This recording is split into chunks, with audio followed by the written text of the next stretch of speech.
Greetings, true believers. It is Friday here at Site B. We're doing our steps. It is 20 miles an hour winds, very hot, dry wind, which is not good for Site B. And this is basically Santa Ana fire weather. So, yeah, and of course migraine weather for me. But we're going to try and get in our steps no matter what, which means we're going to talk about gaming stuff. This isn't really, is this advice? Is it insight? It's just my personal opinion. It's just me rambling. I don't know. Maybe I just like doing it to look at the doggos and the funny faces that people give me when they see me talking to the phone.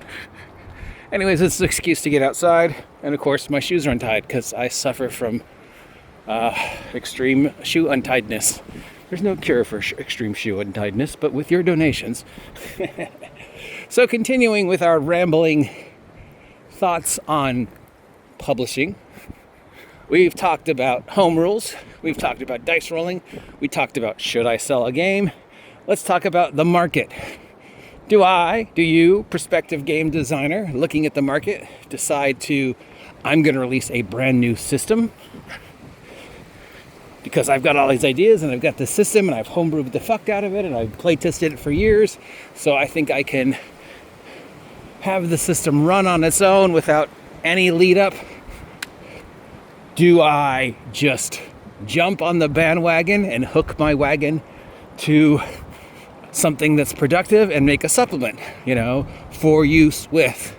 Or do I just go the easy way and make adventures and stuff like that? So you have decided that you want to produce something. You've done the steps, you've edited it, you've got the artwork, you've copyrighted it. Now you need to decide, does it have the wheels to stand on its own as an independent, original role-playing game? I'm just going to tell you right now, there's no such thing. There's no original systems. The last original system I saw was Dread. Okay. Every dice incarnation you can think of for rolling's been done. Percentile, 12s, 10s, 8s, 4s. There's nothing new. So there's just new ways of presenting the product. Unique enough that somebody's going to look at it and not go, oh, that's just a copy of Call of Cthulhu, or that's just another OGL retro clone. Is so. You've done all that. You've done the research. You've done the legwork. You've got your product. Do I make my product available as an independent stand on its own? Do I make my product as a supplement for, like I do with my OGL Shadow Dark stuff? Or do I just take the safe route and just release adventures and modules and stuff like that? Now look, a rare look at my face. How long before my shoe's untied again? The safe route, obviously, is to hitch your wagon to a pre-existing product line. Okay, I'm not gonna lie. I have been very honest about the reason why I chose Shadow Dark. There's a reason why the top sellers are 5e adjacent or 5e or adjacent to something like Shadow Dark OSE or OGL, and the big money ones are milking that 5e feel, because those are the biggies, the big stars in the industry right now. 5e adjacent, Shadow Dark, OSE, OSR, Grim Fantasy. Every week we see a new Grim Dark Fantasy. Every week we see a new take on the mothership idea. Every week we see a new for use with Shadow Dark, for use with old school, for use with 5e, for use with Morkborg, for use with Mothership, right? And those are the games that are selling. Even my game, with the now 20 copies I've sold, is it selling because it's Vigilantes for Shadow Dark? Or is it selling because of the theme? Now, let's face it, it's a superhero role-playing game for Shadow Dark, and that's why it's selling, because Shadow Dark is still hot right now. And I knew that. I knew that going in.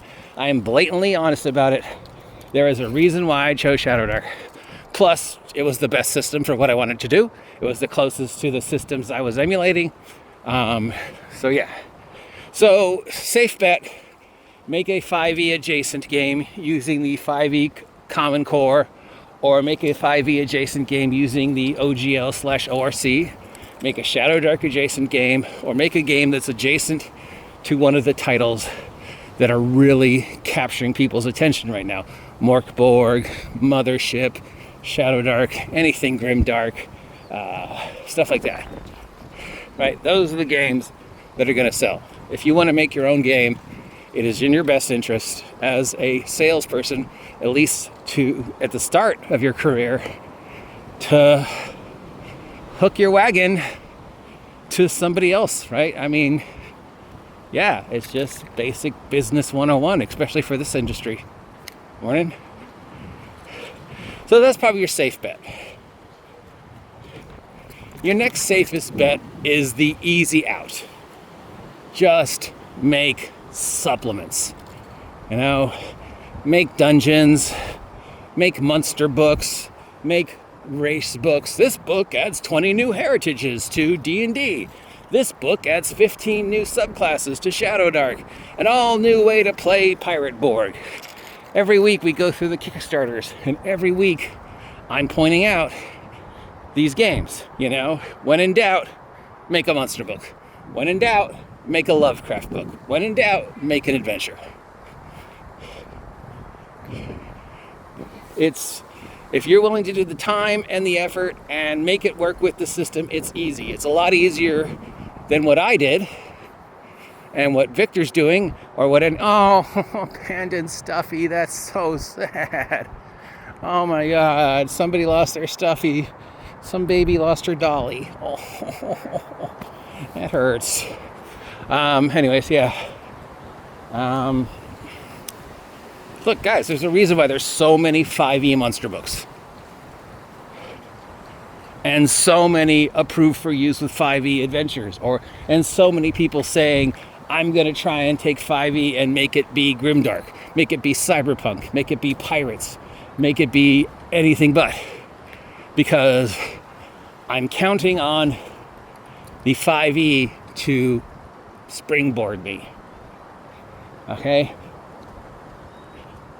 And those are your safest bets. Your safest bets are make monster books, make supplements, make additions to existing games, ride the coattails of 5e, ride the coattails of Shadow Dark, ride the coattails of Morkborg, of Mothership, Grimdark, anything like that. That's safe. And you can still be creative. You can still twerk things. You can still have your voice in a thing, you know? Not counting myself, Cobalt Press's Midgard setting, which is their 5e adjacent setting, and the setting for all their 5e adjacent, I love that word, 5e adjacent. 5e adjacent monster books is considered to be one of, if not the best products to come out for 5e. It is miles above anything Wizards of the Coast has made for 5e in the past 11 years in regards to having a unique voice. The same with Goodman Games, the same with Frog God Games, the same with these companies that, cut their teeth on making OGL 5e adjacent games. There's a reason why those are so good. And there's a reason why they do so well. The same with the games that are Pirate Borg adjacent. I mean, Pirate Borg and Cyborg have done 100 times better than Morkborg did.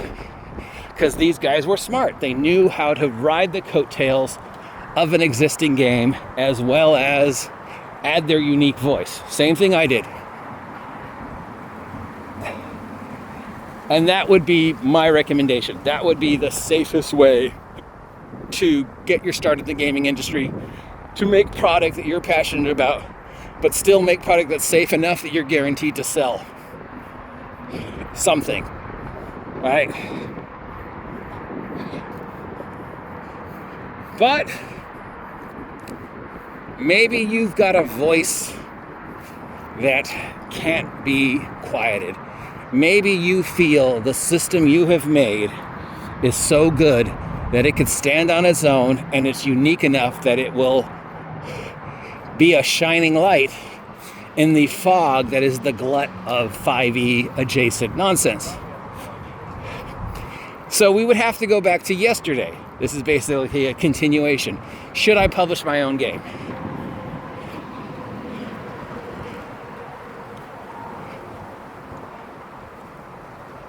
I would spend at least a month, if not longer, studying the market, studying how well these independent games are working, study what works, what doesn't work, what's selling, what's not selling, what standalone systems are really standing out.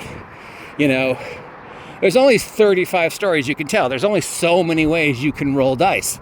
The last unbelievably unique system I've ever saw was Dread, right? Because it used Jenga. Or the one that used candles, maybe, but that one's kind of dangerous. Now there's one that used rocks, which is also kind of dumb and dangerous, but whatever.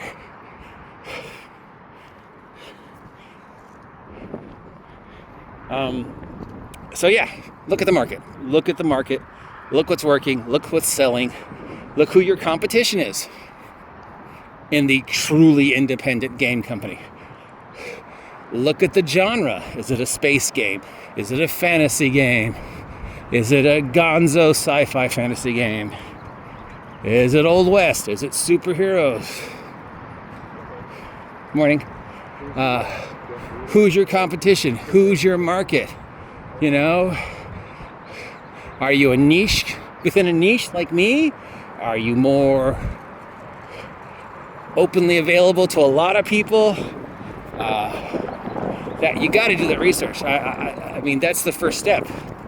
If you're gonna, bravely set sail across the unknown seas of making a brand new system,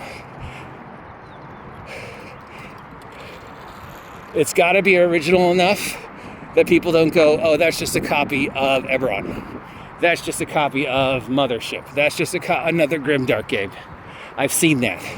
Oh, this game's got magic and technology and guns and railroads. Great, it's Weird West. I've seen that. You've got to present me with an original system. You've got to present me with an original... Hi, Pupples. Morning. Morning. Morning, little guy. Yeah. So it's got to look... It's got to sell. It's got to pop. It's got to be enough that I am curious enough as a reviewer, as a buyer, to go, okay, I like what this kid has to say. This is unique. It's original. It flows. I think it will sell.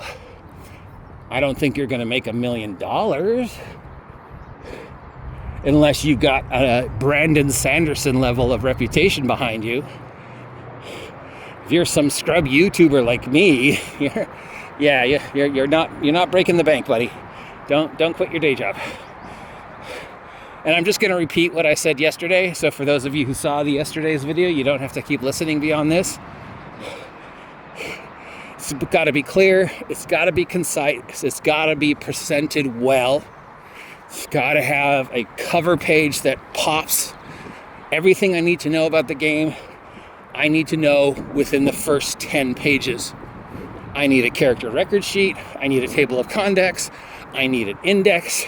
I need a 2-paragraph plug, that 2-minute elevator pitch, so I can sell this on drive-thru or whatever. So I can sell your script. So when somebody comes on and looks on the 100 other games that have come out that day alone in the market, what is it about your game that stands out? If you're gonna use AI art, use the best AI art you can get. Don't be lazy.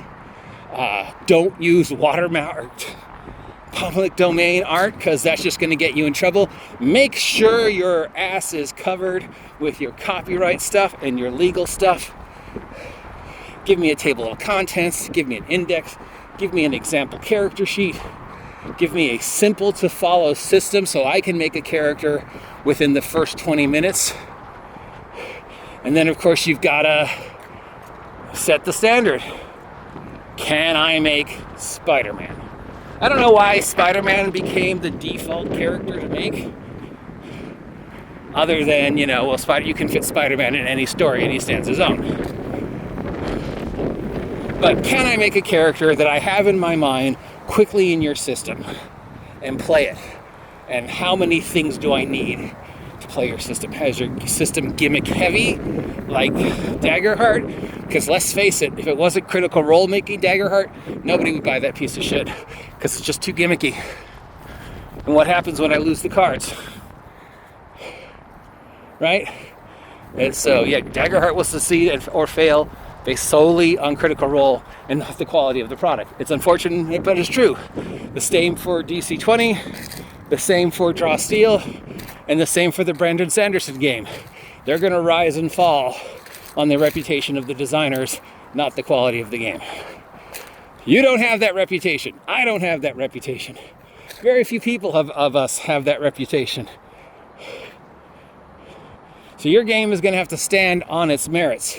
So if you're presenting a brand new system that isn't adjacent to any of the other big sellers, if you're brave enough to do that, God love you. Nothing but respect. Even if your game's a piece of crap, I respect the hustle. I respect that you did it. If it's a waste of space like Swords Path Glory or Chimera, I will run it through the coals. But hey, if you pumped out 300 pages, great. Is there art? Is there original art? Or is there computer art? And if there's computer art, is it good computer art? Is it laid out correctly? Is it edited correctly? Is there a table of contents? Is there that 2-paragraph plug that will get me hooked? Is there an easy guide to how to make a character? Can I make a character within 20 minutes without referencing the index? Is there an index?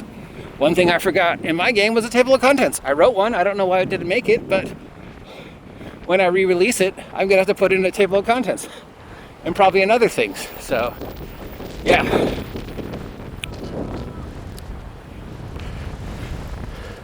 So don't make that mistake. Have a table of contents. Let's see. I'm trying to think of anything I didn't say already. Yeah, table of contents, laid out correctly, edited correctly. I don't want to see a PDF word vomit. Especially if you're I don't know who you are. Because you're just gonna lose me. You're gonna lose your audience. It's gotta be laid out. If you can't do it like me, pay someone, dude. It's worth it. Pay somebody the $10 to lay it out for you using Affinity or another publishing program. Make sure all your I's are dotted and your T's are crossed and all your copyright and legal stuff is clear and concise, and that your game pops. You need to stand out, because there are 100 other hungry kids out there who are trying to do the exact same thing and convince you that their unique system is unique. And you need to buy their system because it does something that you've never seen before. Or it does something you've seen before in a unique way. And I'm going to say this again. Dread. Dread took a well-worn genre, modern day horror, presented you with a modern day horror setting. We've seen modern day horror setting. There's, what can you do that hasn't been done before? But then gave you a unique, standout, totally different system of using a Jenga stack instead of using anything we'd see before. And that's what caught interest. That's what got people going to look at Dread and looking into Dread. Jenga. It was different. It was tactile. It was something we understood. It had visible consequences for success and visible consequences for failure, But where's Dread now? When was the last time you heard anybody mention it besides me? Because it didn't follow through. So that's the other thing you got to worry about, my friend. Once you've got your, got your toes in the water. I was going to say something else, but then I realized it was inappropriate, but you probably know what I was thinking about. You've got to be ready to kick. You've got to be ready to swim. You've got to be ready to keep convincing people that your system is out there, it's on the market, and it is unique and original enough that it's worth the $10, $15. Also, make the price reasonable. If you're charging me $95 for a game that I've never heard of or seen before by somebody who I have no idea who you are,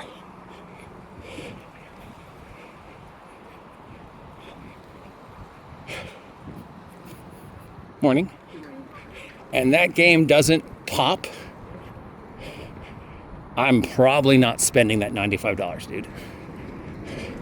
If it's unique enough, I might spend 10, 15, maybe 20 if I know who you are and I want to support you, like Kelsey. But 95, 35, 20 bucks, that ain't happening.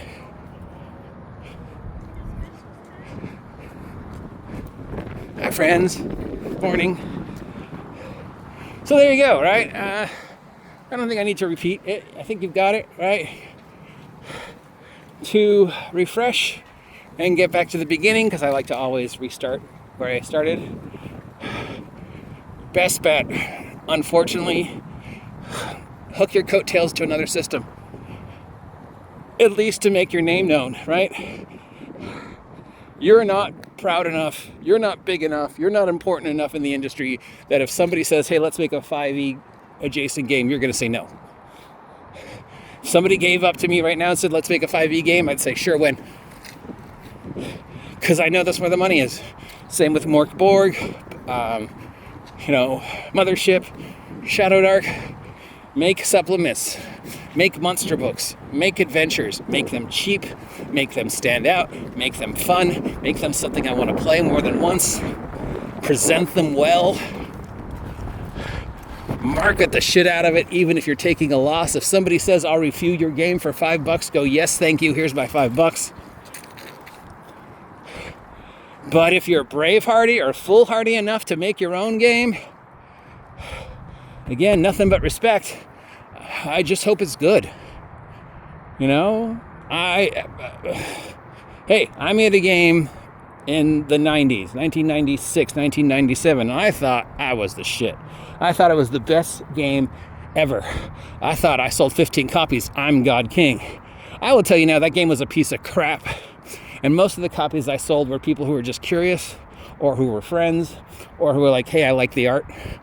Now, I will say, to toot my own horn, out of that disaster that was that game I published, came the skill system that many people considered one of the best skill systems ever, and one of the most well-researched skill systems, in fact, so much that it ended up appearing in other games. But if you ask anybody now where that skill system came from that's in that game today, they're not going to remember it was me. That's why I never stopped, putting stuff out there. When I wasn't making games, I was making poetry. When I wasn't making poetry, I was making movies. When I wasn't making movies, I was making games. And I never got so big for myself that I did not forget the lesson I learned from the first game I tried to self-publish. You're nobody. I'm nobody, okay? I am amazed that there are 20 people who think the thing I made was worth their money. I am so unbelievably humbled and grateful. And if that continues, great. But if it doesn't continue, I have no expectations. But I know I did the work. So if nothing else, you can't take that away from me. I did the research. I did the legal shit. I laid it out. I paid somebody to lay it out because I knew I couldn't. I got the art. I paid artists. I got the computer art. I made sure the computer art popped. Everything about the product I've made over the last 2 years, I can say, hey, I did the work. I am not ashamed to put it out there. If it sells, great. I don't expect it to sell. But great, if it does, thank you for appreciating my work. So there you have it. That's the fourth chapter in this ongoing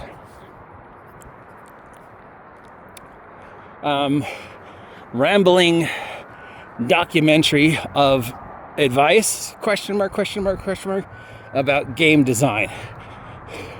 Do I think I am the end-all, be-all, most experienced person in the gaming industry that you need to take my word by law? No. Absolutely not. Anybody who says that to you is lying. I think on my best day, I'm okay. I can say, hey, I'm proud of what I did. But I'm not the most experienced, best person on the earth. No one is. It's a fucking game, guys. And you gotta stay humble. You gotta stay hungry. You gotta stay grateful. You gotta stay humble. And you gotta stay a customer. Assess gear and ammo. There we go. Shameless self-promotion right there. Thanks for sticking with me on another walk. Let's see how many steps we get in, and I'll talk to you all later.